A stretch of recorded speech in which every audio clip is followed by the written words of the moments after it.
ಕುಂದಗೋಳ ತಾಲೂಕಿನ ಸನ್ಸಿ ಗ್ರಾಮದಲ್ಲಿ ಕೇಂದ್ರ ಸರ್ಕಾರದ ಜಲಧಾರೆ ಯೋಜನೆಯಡಿ ಬರೋಬ್ಬರಿ 3 ಲಕ್ಷ ಲೀಟರ್ ನೂತನ ಟ್ಯಾಂಕ್ ನಿರ್ಮಾಣಕ್ಕೆ ಶಾಸಕ ಎಂಆರ್ ಪಾಟೀಲ್ ಗ್ರಾಮ ಪಂಚಾಯಿತಿ ಅಧ್ಯಕ್ಷ ರಾಜು ಪುಟ್ಟಣ್ಣನವರ್ ಚಾಲನೆ ನೀಡಿದ್ದಾರೆ.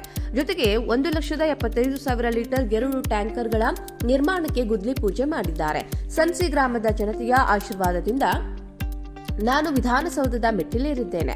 ಕಳೆದ ನಮ್ಮ ಬಿಜೆಪಿ ಸರ್ಕಾರದಲ್ಲಿ ನನ್ನ ಅಧಿಕಾರ ಇಲ್ಲದಿದ್ರೂ ಅಭಿವೃದ್ಧಿಗೆ ಒತ್ತು ನೀಡಿದ್ದೇನೆ ಮತ್ತು ಗ್ರಾಮದ ಪ್ರತಿ ದೇವಸ್ಥಾನಕ್ಕೆ ಅನುದಾನ ನೀಡುವ ಪ್ರಾಮಾಣಿಕ ಪ್ರಯತ್ನ ಮಾಡಿದ್ದೇನೆ ಎಂದಿದ್ದಾರೆ. ಸನ್ಸಿ ಹರಕುಣಿ, ಸನ್ಸಿ ಗುಡಗೇರಿ, ಸನ್ಸಿ ಚಾಕಲಬ್ಬಿ, ಸನ್ಸಿ ಮುಕ್ತಿಧಾಮ, ವೃತ್ತಾಕಾರದ ಸಿ ರಸ್ತೆ, ಐಟಿಐ ಕಾಲೇಜು ನಿರ್ಮಾಣ ಸೇರಿದಂತೆ ಗ್ರಾಮಸ್ಥರು ನೀಡಿರುವ ಮನವಿಯನ್ನು ಸ್ವೀಕರಿಸಿ ಋಣ ತೀರಿಸುತ್ತೇನೆ ಎಂದಿದ್ದಾರೆ.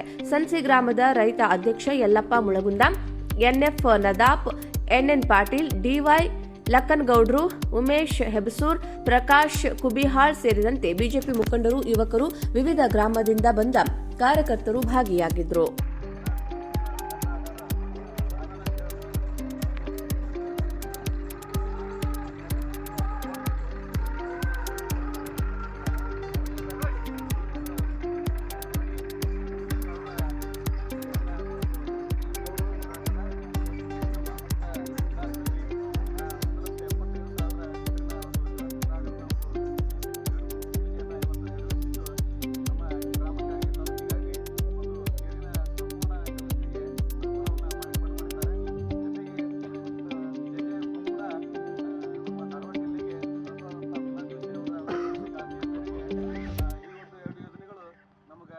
ಸತತ 24 ತಾಸುಗಳ ನೀರಿನ ಒಂದು ವ್ಯವಸ್ಥೆಯನ್ನು ಮಾಡಿಕೊಳ್ಳಲಿಕ್ಕೆ ಅನುಕೂಲವನ್ನು ಮಾಡಿಕೊಟ್ಟಿದ್ದಾರೆ.